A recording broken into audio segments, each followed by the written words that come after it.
Hello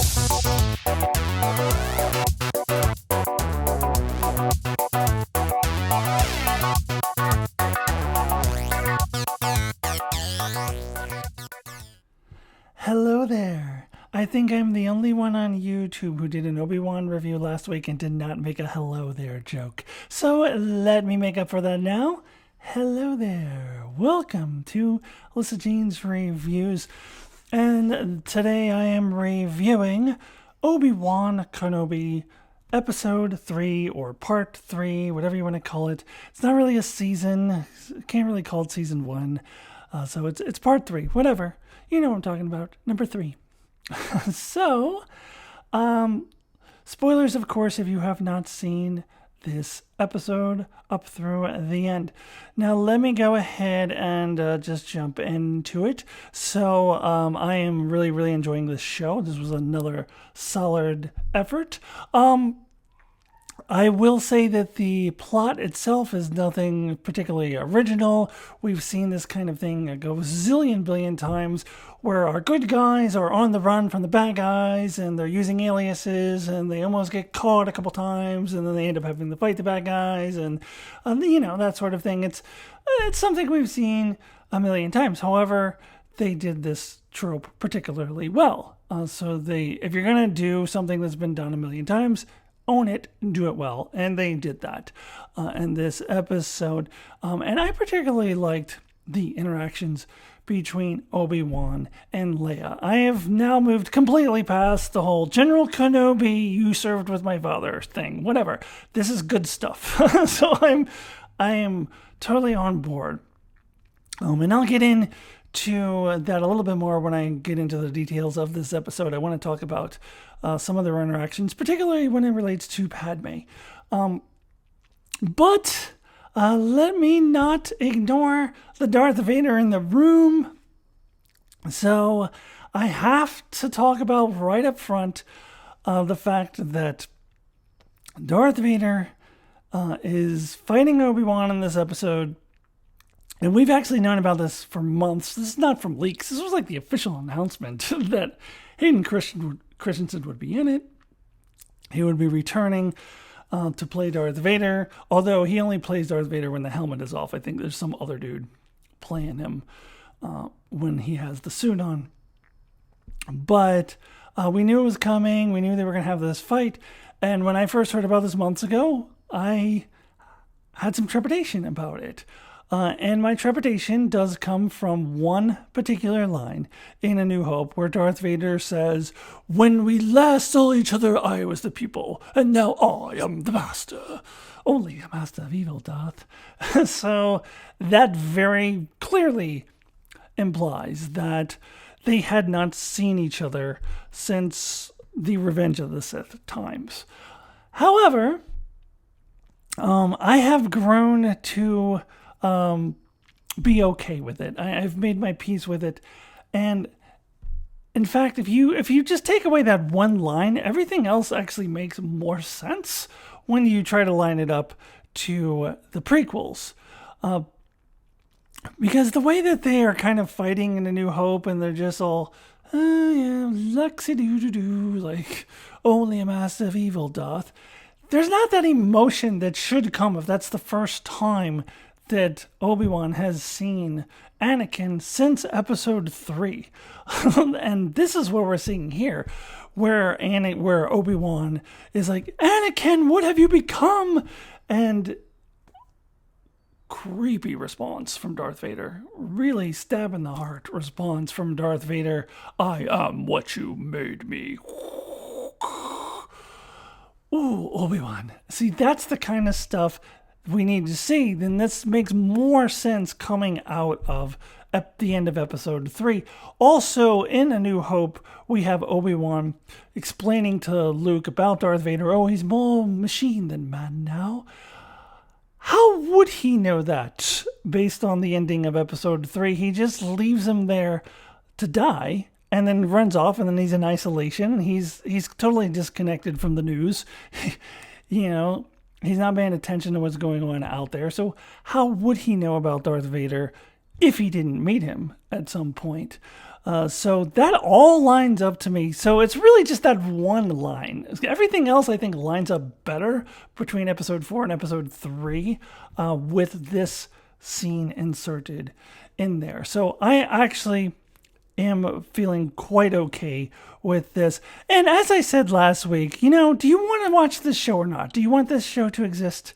Because I sure do. And you're going to have an Obi-Wan show and not have Darth Vader on it. You're not going to have Obi-Wan discover for the first time that Anakin is still alive and try to deal with that. What great character growth. What a great character story for Obi-Wan. How could you not explore that? You have to. You have to. So I've gone from having trepidation about this to now fully embracing it. And I'm all on board with it. Now, this should not be the last time they see each other, and I cannot imagine that it will be. To have a complete character arc for Obi-Wan, he's going to have to confront Darth Vader again, this time with more confidence, this time with more ability to deal with the fact that Anakin has become Darth Vader and been lost to the dark side. So we definitely need that for his character arc to be complete. So I can't imagine this is the only time that they face each other this season. I would expect probably in the last episode they'll have another showdown, and it'll look a little different. So let me go ahead and get into some of the details. I typically go by character, but I think this week I'll just sort of go in order and hit on the big major beats of the plot. And when I get to the Darth Vader thing, I'll get into more detail about the actual confrontation. All right, let me go ahead and dive into that now. Okay, so the episode opens up with Obi-Wan meditating and once again crying out to Qui-Gon Jinn. He's crying out in desperation. Qui-Gon's never going to listen to him in this state. So I had said last week that definitely needs to be paid off. I think that it would be bad writing if it's not paid off. And same thing with what I just said about this being the only meeting between Darth Vader and Obi-Wan, and they don't pay that off either with the second confrontation. I think that would be bad writing, but I don't think that that's what's going to happen. I think that Obi-Wan will face Darth Vader a second time, and I think the show will end with the Force ghosts of Qui-Gon Jinn appearing in person or by voice. I think it would be better if we actually see him, but voice would be fine. But I think it's Chekhov's Force Ghost because they have set it up so much. They even showed in the previously on when they were showing those clips of the prequels, they showed the line of Yoda telling Obi-Wan about reaching out to Qui-Gon Jinn, and Qui-Gon Jinn will teach him how to be a Force Ghost. So they have to pay that off, and they keep having Obi-Wan trying to contact Qui-Gon Jinn, so they have to pay that off. It's Chekhov's Force Ghost. I love the way that they kind of intersplice these scenes with Obi-Wan calling out to Qui-Gon, but seeming to now be dwelling on Anakin. And I almost felt as they intersplice the two scenes of Obi-Wan and Anakin, Darth Vader putting on all of his suit and all of that stuff, that it almost seemed like they were sensing each other in some way. That they were both, or at the very least, they were each thinking about the other, which I think is very plausible that they were at least thinking about the other person. And I love how they made that connection by intersplicing those two scenes. Very well done. So then we have Obi-Wan and Princess Leia trying to make their way to this contact that fake Jedi dude. I forget his name, and I also forget the actor's name. He was in the Eternals most recently, and a whole bunch. He's been a million things, but that dude set him up with the contact. And Obi-Wan is jaded, and he's pessimistic, and he's like, "Because people lie, Leia." Like, he just doesn't believe anything, and he's kind of the one that gets him in trouble. But I love the interplay between the two characters, and I love how Obi-Wan tells her several times, "You don't talk. You don't talk." And then she does all of the talking, and he barely talks. Now, the scene where the farmer dude pulls up And then he has the Empire flag on the back of, I'm just going to call it a truck. It's basically a truck. It really gave me the vibes of a dude that you would meet somewhere in the country, and he's really nice, and he's like, "Oh, you want to ride? Come on in, yeah." And then you get in the back of his pickup truck, and there's a Confederate flag sticker right fucking there, or even just as bad, honestly, a Trump sticker, or both. And if you were like me, like a trans woman, just as an example, and that you're in that situation. So I'm starting to think about this myself being in the situation, and it's scary because that's a situation where if you would find out that if he reads me as cis, then I'm okay. But if he would say, "Oh, you're one of those transgender people," then I'm scared.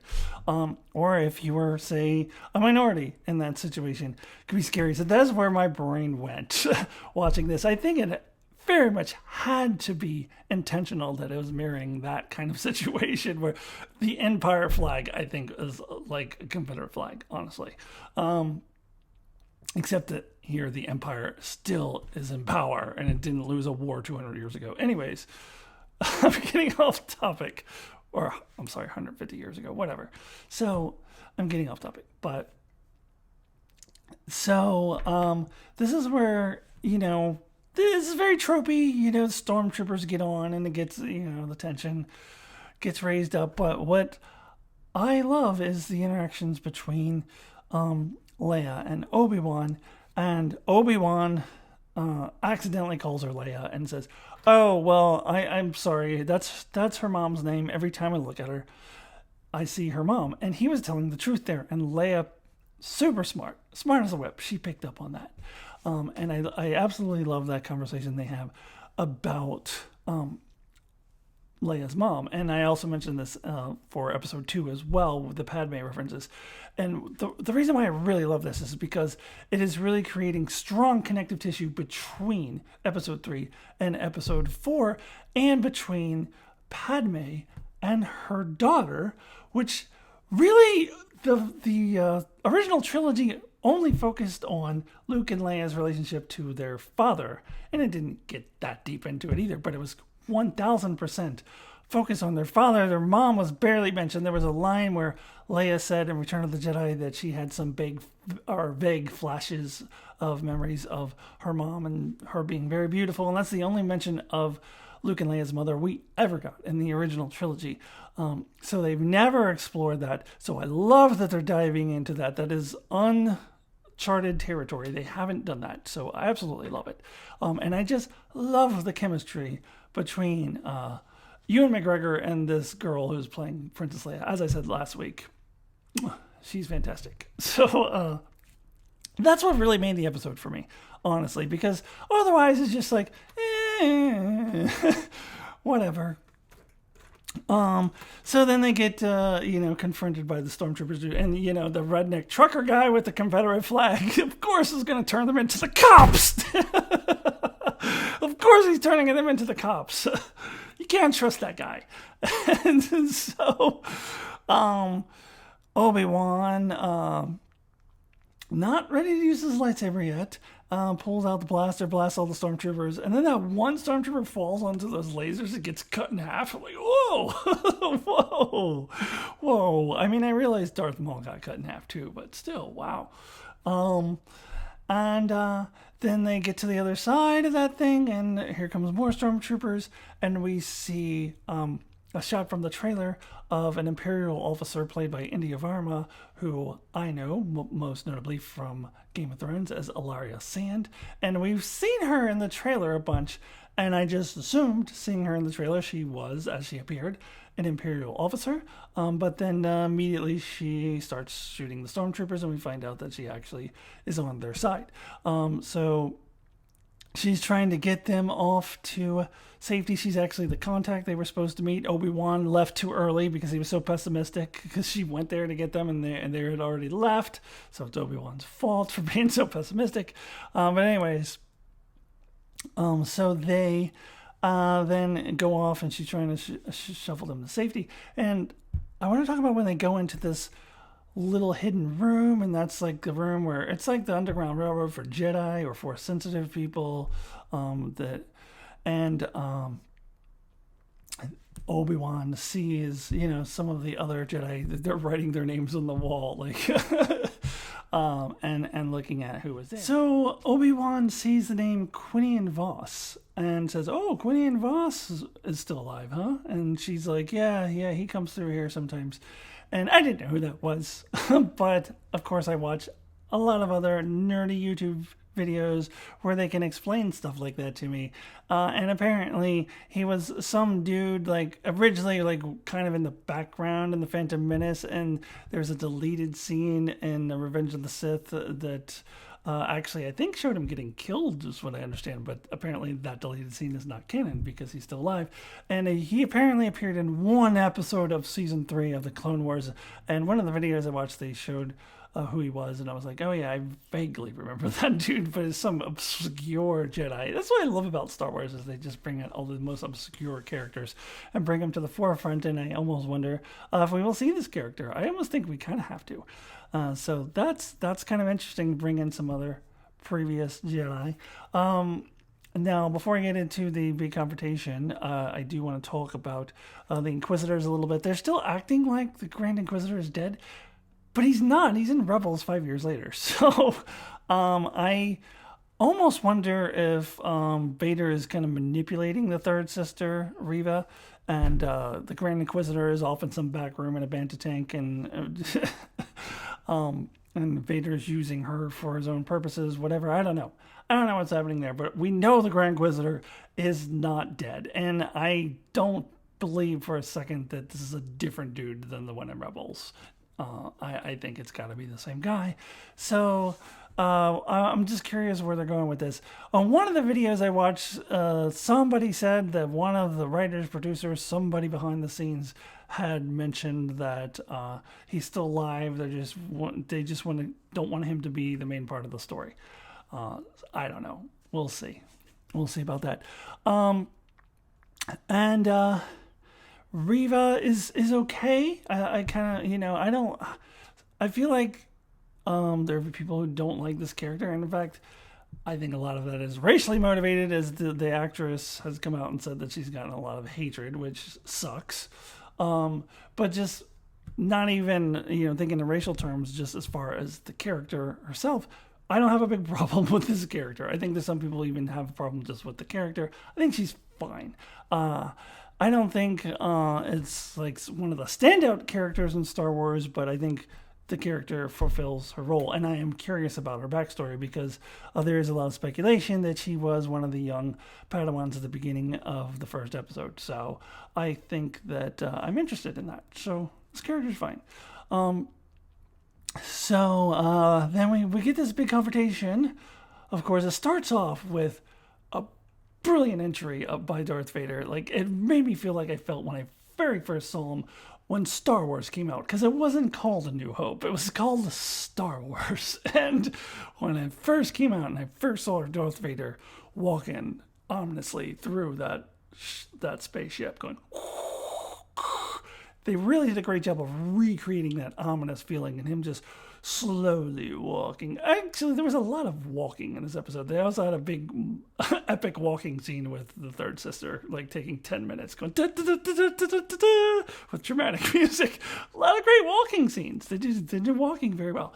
So this was a really ominous scene, and Darth Vader just walking by and just randomly fucking force choking people and breaking people's necks, and it's scary, and it's what Darth Vader should be, and it's awesome. And he is once again voiced by James Earl Jones. A lot of people are making a big deal about that, like, oh yay, it's James Earl Jones. I assumed it would be James Earl Jones. Like, he's still alive, he's still healthy, he can still go to a microphone and do a voice, so why wouldn't it be? I know he didn't always do the Darth Vader whenever he appeared in Rebels. I don't think James Earl Jones was necessarily doing it then, but you're going to have him in live action. You're not going to have James Earl Jones? Of course you are. So I wasn't like surprised by that, I guess. I mean, you have to. So yeah, this was all awesome. I love this build up, and Obi-Wan could have run away, but he has to see for himself. Like, he's got to see Anakin. And then I think what we see makes total sense to me. That Obi-Wan would be super weak like he is. We've seen that set up in the first 2 episodes. He struggles just to even use the Force to save Leia. So this is exactly the kind of result that I would expect to see. And this is the first time he's used his lightsaber in probably 10 years. I mean, he buried the thing in the desert. So he's out of practice. He's not confident. He's weak with the Force. So he got his ass kicked, and that is what we would expect to see. Now, where you gotta, I guess, suspend disbelief is that Darth Vader and the Stormtroopers are stopped by a little fire. Like, can't go around it or something. I don't know. It's like 10 feet long or something. It almost looked like Darth Vader just kind of let him go. Maybe he did. Maybe he wanted him to suffer a little more and then go catch him later. Like a fish that you throw back and you want to catch it again or something. I don't know. That's the only thing that actually makes sense, because that was kind of dumb. Yeah, so India Varma comes and saves him. I forget what the character's name is.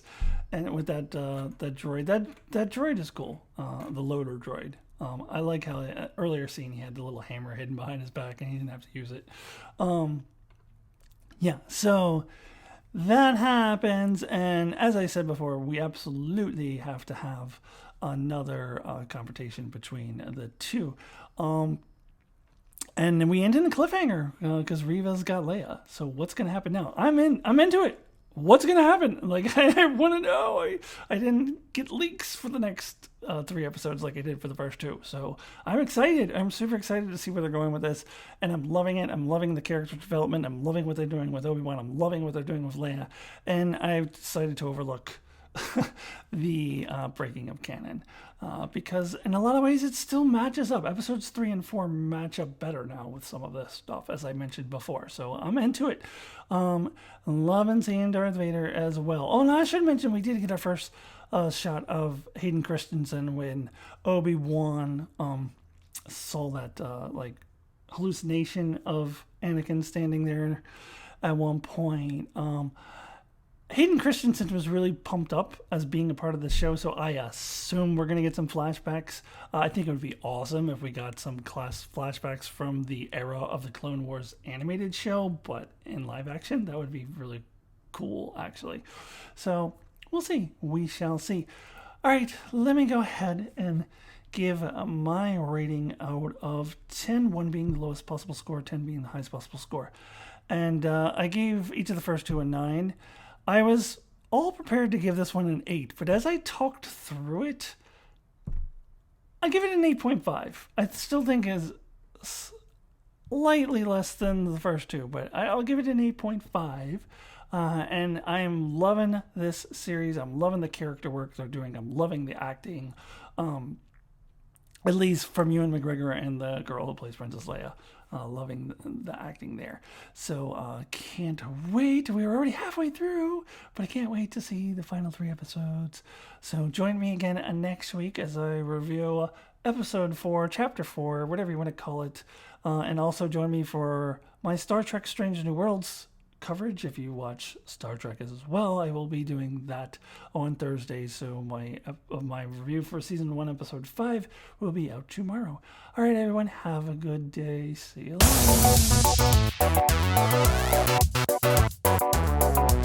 later.